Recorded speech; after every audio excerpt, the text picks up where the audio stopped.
Whoa, what a book.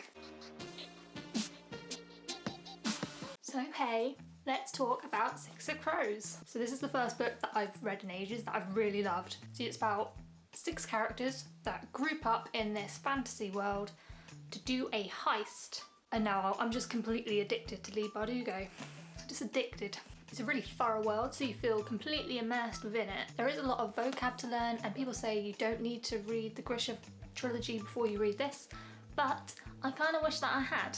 Then I probably wouldn't have felt like I was just being dropped into an ocean full of vocab. If you're into fantasy and magic and Mission Impossible, this is the book for you. Okay, so I'm about to go all lemony snicket on you and say, look away, because things are about to get spoilery. It's set in Ketterdam, which is like this fantasy city, and there's lots of like crime and griminess, and there's a harbour, and I kind of really felt like it was a bit Victorian feeling. I really liked the Victorian vibe to it. And I don't know if that's just because I'm playing Assassin's Creed Syndicate at the moment, which is set in Victorian London, but I had that similar vibe about this. It was very grungy, like Oliver Twist, gonna get into a fight type book. So there's 6 characters in the book. You've got Nej, Kaz, Matthias, Nina, Jesper, and Wylan. You kind of get to know them as you go on in the book.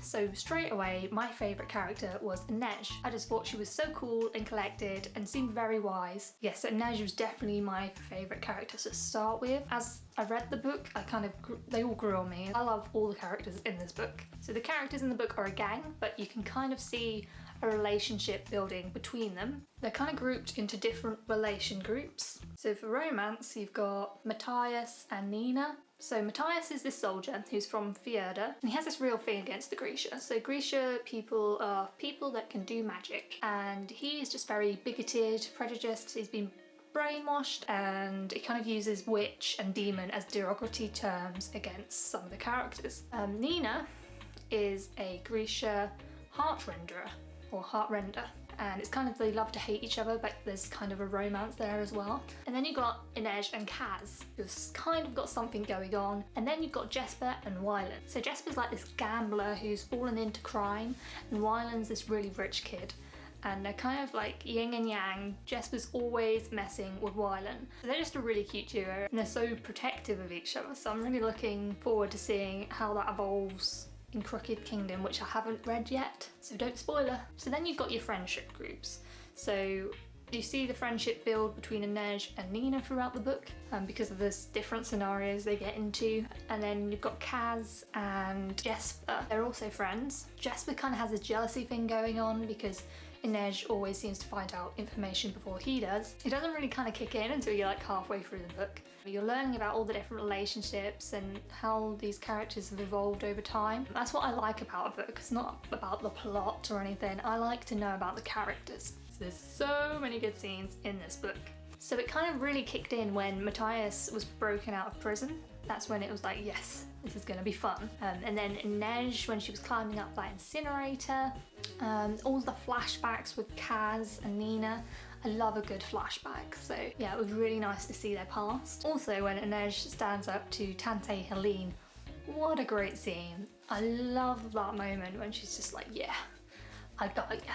Nej gets the last laugh after all she's been through. And I also like the comedy aspect between Wylan and Jesper and how they work together throughout the book. So now I'm actually onto the Grisha trilogy because I loved this book so much. I was like, yeah, I'm gonna have to get onto this one now. You know, I'm probably gonna read this again, just because I feel like I missed bits. But generally, yeah, I'm kind of addicted to the GrishaVerse now. I want to read all LEIGH BARDUGO, all of it, all the novels I can read that have the GrishaVerse in it. Which is good because I've got King of Scars sitting behind me, so that's going to be read at some point. And you know what's even more awesome? They're also going to be doing a Netflix Shadow and Bone / 6 of Crows season thing. It's gonna be amazing. I'm so excited for it. You know those books where you kind of wish it hadn't ended? Yeah, this was one of those books.